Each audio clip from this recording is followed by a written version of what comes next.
My name is Norma Richter, and I am part of Voices for Dignity, and we are trying to get the school back together, or even better. Yeah. Tell me about your educational background, personally, Okay. and your career as well. I went through high school here in the community. We had a public school, and I graduated high school and spent a year just kind of being out of school. And then I had a niece that's my age, and she wanted to go to college. I didn't really care either way, but I went with her. So that's kind of how it started, although I did a lot of community college through high school. I got married in the middle at midterms. That was kind of hard. And after that semester was over, I went to college in Cedar at Southern Utah State College. It's now Southern Utah University. Right. So I go a ways back. And my husband was a school teacher, and he suggested I become a school teacher, which I wasn't real keen on. So we asked, what do you need? We knew if the school needed someone, we would have pretty much a guaranteed job. Yeah. And they said they wanted a school psychologist or a speech therapist. And teachers. Yeah. So I said, I'll do speech. I'll do the speech therapy. And so we looked around. We looked at NAU, in Northern Arizona University. We looked at, I think we looked at some in Vegas, and then the University of Utah. We chose the University of Utah because I had family in Salt Lake, and I would have a place to stay and have some kind of a support group occasionally because they would come and go. So I spent the next 3 years in Salt Lake going to school. And so you are a speech therapist now? I am. And you were able to do that within the community schools, is that? Oh, I worked in the public school for 8 years. Okay. And then I worked in early intervention for 14. Okay, wow. And I've done a lot of private the last few years. Of course, I haven't done as much because I've been quite preoccupied with my family. Yeah. So kind of jumping back in and doing something in a school is fun. It's hard work, but it's a lot of fun. Yeah. So it would be fair to say that there's an unrealistic stereotype that FLDS women just stay at home and take care of children all day. We do that too. Right. Yeah, that is unfair. Yeah. I have a sister that's a nurse practitioner. I have several sisters. I'm trying to remember how many have gotten their teaching degrees, and they are school teachers certified. Yeah. I have several brothers. Of course, my husband is a school teacher. He's been part of the community for so many years. He's the high school teacher. Yeah. Almost everyone knows him. Tell me about, you have a daughter, I think, that's... Just recently, Yeah. I have 2 daughters that just graduated from college. One of them is an RN, and the other one is a respiratory therapist. Oh, great. Yeah, which is needed right now. Oh, yes. Yeah. She started before the COVID.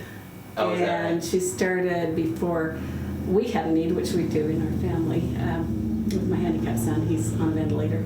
Okay. And when his incident happened and everything, she was already into the respiratory therapy program. She just chose that out of the blue. Wow. That worked out well. Yeah. So tell me, I'm starting to see that the education that's received by children in the earlier years, right, is incredibly important for this opportunity to go on to college and to have successful careers. Definitely. Yeah. With the school here, I mean, we had most of our schools taken from us. Right.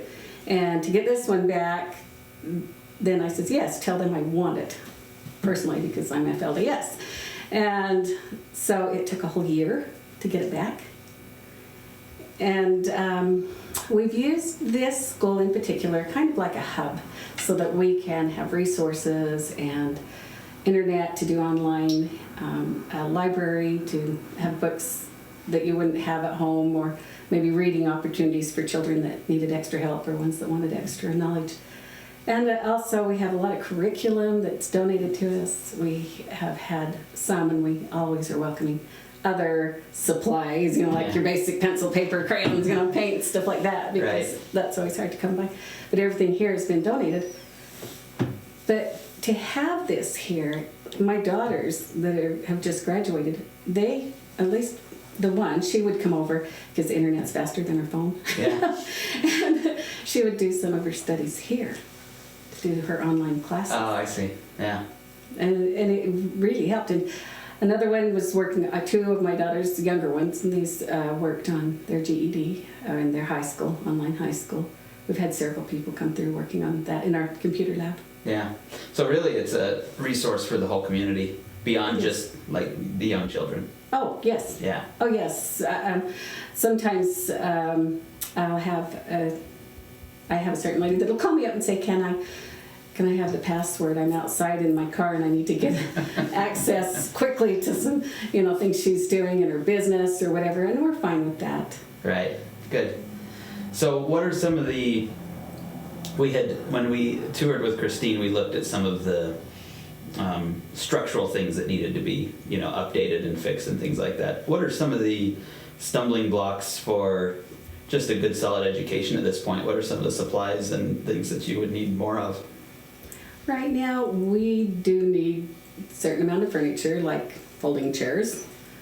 We have a big assembly room with no chairs in it. Mm-hmm. And it's a big, beautiful room that just got fixed up. Things like new carpet, because it's an older building. It's been here 20 plus years. Yeah. We could use even more supplies, lots of supplies, just anything that you'd think of school, not only just for younger children, but for high school and even college, Yeah. Prior to the evictions and things that happened, were the schools here in Short Creek, were they public schools or were they still owned by the FLDS families? The schools that the FLDS have used for the last 23 years have been private schools, either homeschool or private school. We have not we just didn't want to get back into the public school. We didn't care for how they were trying to train and teach our children. Sure. And it wasn't just a religious point of view. There were things we just did not accept as parents. Sure. And we had a lot of backlash from that. But we did it. Yeah. And we jumped in. That is why this school is here. It was built as a private school. That's why all the other 11 schools that we had were built. And they were like a full functioning school at the time, where you had first grade, second grade, third grade, all that, and the different classrooms and a principal. Then, as other things happened in the community and a lot of people were moving out, then families had to become one-room schoolhouse. I see. And so that's kind of what it is now. So if a family will come and use a room here and have 3 or 4 different grades that they're teaching. Right. Yeah. Right. Now, my youngest daughter is being taught by one of the other mothers in our family, and she had announced to friends and relatives that she would be doing just 6th grade. So then she has a 9, 10, pupils in her class, and she likes it. Yeah, It's so much fun to teach 1 grade. I bet. Yeah, my mother's a piano teacher, but we always took from somebody else. Yes. Oh, yes. So I imagine you see the same thing with the kids doing a little better with somebody else. I taught 1 year a 3rd grade classes with my youngest son in it, and I loved it. I loved everyone in the class, even my son, but I couldn't teach him very well. He just had to be teacher's pet whether I wanted it or not. Right. It was confusing and it was frustrating, yet it was fun to see when he was learning something. Yeah. There are, we've been driving around town, and there are some obviously well-funded public schools in town. Oh, yes. But there's clearly a hesitancy for the kids to be going to the public schools. We won't. We will not. Yeah. We will set them down at the kitchen table before we'll send them back to a public school at this point. Right. And all the obvious reasons have come out more and more in the last year or so. Right. So regardless of what's being taught, because I think there are plenty of people who could understand the concern from a parent's point of view of what's being taught in public schools generally. Is there a greater concern now that what they would face would be kind of harassment, bullying? I mean, do you think that there Oh, would definitely. be a lot of that happening? Definitely, if we continued to be who we are. Right. If we let them just become like the rest of the world and not hold to any kind of ideals or Yeah. our values, then yeah, they can be like the rest of them. They can get involved with whatever they want. They can have their sex education, and they can have their education with other students and drugs and alcohol and all that. When I was in high school, I did not know of people that were doing drugs. Now, I'm sure there were some. Right. But I was in high school. Yeah. I didn't know. We were protected. Yeah. And after I was out, they had this, the program, the DARE program. Yeah. They brought it to town and showed it to the high school and the junior high. And we had just a mushrooming of drug problems after that. Because it was brought up. Because it was, introduced. And they thought they were doing something good. Right. It's, okay, guys, we are 30 or 40 years behind the general community issues. It just is. Yeah. When we toured the school, one thing that I think we hoped to dispel was I think people might assume that because this is a school that's being taught by FLDS members, that it's more of a beefed up Sunday school. Yeah. But that's not what we've seen. This isn't teaching out of scripture all day. This isn't teachings of the prophets. This is regular curriculum, math and U.S. history and Exactly. spelling and reading Right. and all the regular things. Right. Yeah. Yeah. Oh, no. And it never was. It never was. This is why whatever everybody's said and heard, because I don't know it all, I try to stay away from it because Sure. it makes me kind of have a lot of anger. I'll have anger issues. Really, it never was. I grew up learning all about Shakespeare and all the English. We had English literature. We had world history. We had, American history. We had, I'm not sure what they call it now, but it's changed names, but it was kind of like the economics of the country. And oh man, I can't remember. That's bad. It's been a few years, but I can remember a lot of other stuff. But no, and we went into higher maths. I mean, there was everything from calculus and geometry and all that in high school. Yeah. Can you share with me what the general for the community, for the religion, for the culture? What's the general take on the importance of education? Is that something that's regularly encouraged and taught? Education is extremely important to us. Very. Now, granted, there are some families that have fallen through the cracks. But as a mother, I blame myself when my children fall through the cracks. Yeah. Now, I've had children that I've had to work a lot harder. If all of my children would have acted like my first 4 children, I would have thought I was a perfect mother and I had my challenges and they were over. But my youngest ones have kind of given me a whole different perspective on life. I bet. And I think they'll end up okay, but oh wow, they just don't want to get up, don't want to go to school. I mean, it's like pulling teeth every morning to get them out of bed. Generational, probably. Yeah. I don't know. I think they're a little bit pampered. You get a little more set in your life. You have the things you need. Your children get what they want, and then you realize you're spoiling them. Yeah. Yeah.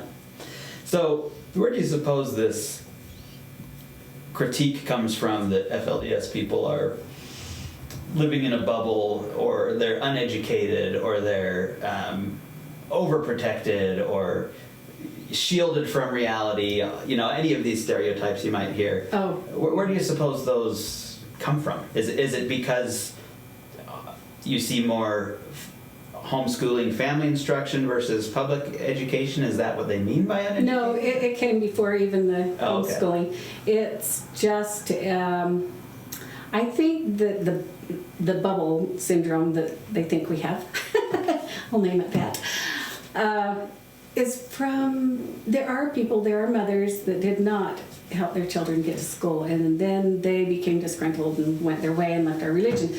So then they find a child that's third grade, level reading, and they said, well, that's because they wouldn't teach us there. And the rest of us that work our heart out trying to get all of the children educated, it's hurtful. But somebody got to make some money on that. Right. So really, I would say like any community, you have individual families, individual people who were not great at educating their own children or helping them get educated, and then they became the loudest voice, right? Or they became the sensation. Right. And then everybody got painted with the same brush. Is that a fair way to say that? Yes, definitely. Yeah. And it's hard when you come up against it. We still have people that come and visit, and they like us as individuals and as little groups, but they still hold to the idea that we are just, like I said, brainwashed or just not aware of the world out there. How much more aware could I be? I made a choice. Right. I was riding the Greyhound bus to Salt Lake to go to ice skating lessons when I was 12 by myself. And my mother would put me on the bus, and my father would pick me up in Salt Lake, and I would take lessons over the weekend and come back home. That's kind of not in that bubble. Right. And by the time I was 15, I made a choice, but that was me. Now others make it at different ages, and I just thought, what is there out there? I'm seeing all this. What is there that I want? Not a lot. Nothing. There's this interesting, I had never been here before, right? And so we come in on the highway. It's one turn into town. And well, there's a few more, but you can't see turns. Dirt roads. and I'm seeing all these documentaries which have come out over the years, and they use words like escaping, trapped, right? And I'm trying to consider how I'm trapped here. Yeah. There's nothing. There's nothing keeping me from driving out to the highway and taking off. Yeah. And just a few minutes ago, we were over near the highway. There were some FLDS kids on a UTV, and they went out on the highway, and nobody stopped and said, "Hey, children, you can't leave. You're trapped here." But you had used the word choice, and what's interesting is everyone I've talked to here has made it very clear that this is the life and the religion and things that they have chosen. In a world that pretends to be such supporters of people choosing for themselves, why do you think they don't offer the same grace towards you to choose your religion in your life? I think, like the rest of us, when we see some media piece, a sensational, and you see it again and again, it's the same story, and you think that's a new story, but it's being said the same, a little bit different words, a little bit different character. You think all of them are like that, but it comes right down to there's only a handful of people that actually say those things about us, but the whole world thinks that. So the rest of us, because when we have people come in with a camera and it's very quick, tell me about this, and they're in our face, it's like, I don't think so. Because everything we say, if we say, well, this is how we do it, they somehow kind of twist our words and make it represent something that we didn't, and so we just understandably. We don't. And so it's only been the last few years that some of us have dared venture out, and even, as I've told others, even in my family, not all of them, in fact, very few want to be a part of things. They're not against me doing it, they just themselves don't want to. Yeah, understandably. And so when you say, well, get more people to speak up, I'm like, good luck. You got me too. I'm the sucker. Yeah, well, trust has been broken so many times that, continually. I don't say that you could blame them. If you don't mind me referring to you as a religious minority. We are a religious minority. Okay. We're a culture. Right. So what's odd to me is that if any other minority group in today's country, in the culture of the country today, was experiencing some of the discrimination Yes. and persecution and things that border on illegal, if not cross the line of illegal. What I'm seeing is what I would consider like state-sponsored discrimination. If that was happening to any other minority, there would be rallies, there would be people up in arms, there would be people speaking out. Why do you feel like your community has not received the same? There have been a few so-called, like you would call rallies or group gatherings to let them know we don't like this isn't right. But again, it gets twisted into these brainwashed individuals that don't know what they're doing, and so we don't go out and do it again. Yeah. Why should we? It didn't do us any good. Right. It only brought more persecution, more. I mean, and I'm just speaking from my own heart. I identify with some of the minority groups, so-called minority, but they're way bigger than us, in Right. the country today. Right. That their persecution, I feel for them. Yeah. The colored people, of course. I know. I mean, I hear the stories and I'm like, I can believe a lot of this because we've had that. You've experienced it. I have personally, Yeah. I'm not one to get beat down very hard. I'll kind of go back into my little safe place and regroup, but for the most part, I want to get out and fight it. Yeah. But I can't on my own. I've got the sense that the culture within the religion and for many decades has been one of strength and independence and self-sufficiency. Are you finding in the position that you're in now, is it hard for some of your friends and neighbors to ask for help, do you think? It's very hard for friends and neighbors to ask for help.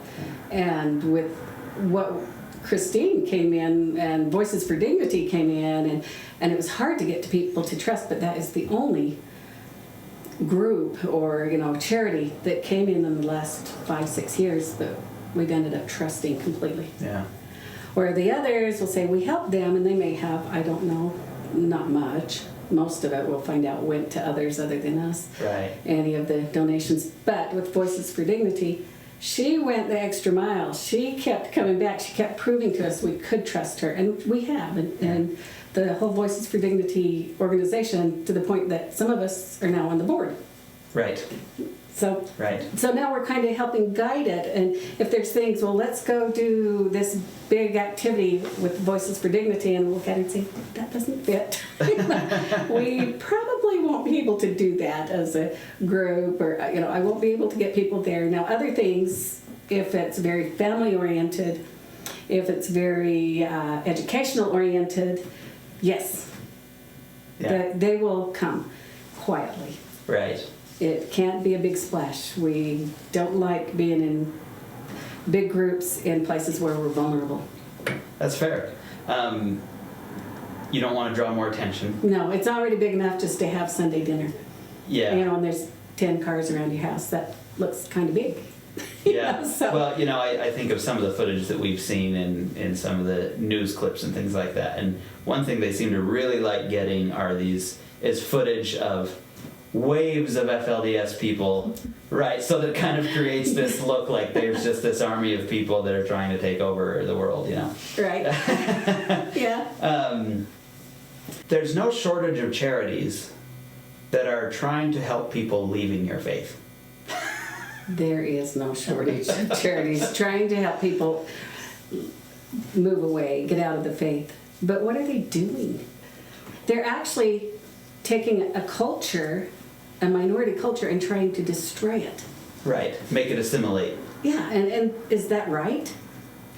My question to you, because I'm assuming that you have either friends or family members that have left the faith. Yes. Are they better off where they are now?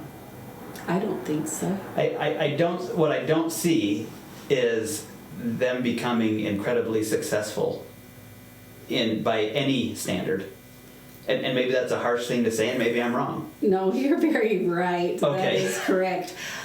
Part of it is they just gave up their family system. anybody that's in a strong religious faith. It doesn't matter what faith it is. And the family is strong Catholic or strong Jewish or strong Mormon or FLDS. That is a family unit. Yeah. That is the values of that family. And someone leaves that, they no longer hold on to the core values. Right. There might be some because we grew up with it and it's there.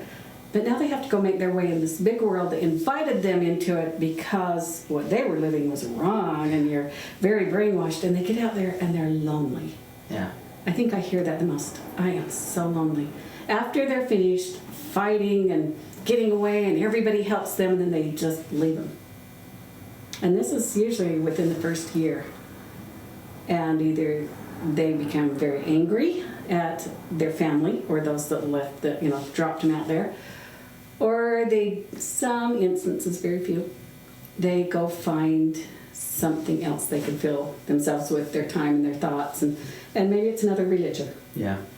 Hopefully, because everybody, I believe everybody needs God. However they worship Him, that's fine. They need Him. Yeah.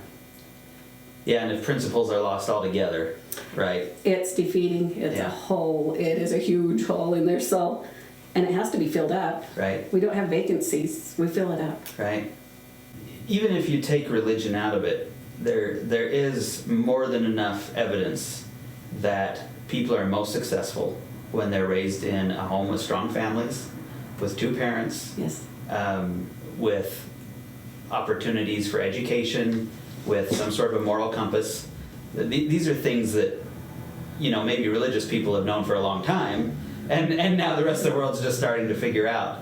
I need you to say that to some of my daughters. Because they think it's just the religion. I'm like, good land, girls. It is not just the religion. I just want you to be good, loving, God-fearing citizens. Do as you like, but cover up your bodies so they don't see all of it. We're conservative, and when they lose it, they really lose almost everything. Yeah, right. And it's embarrassing to even my friends that aren't part of us. Sure.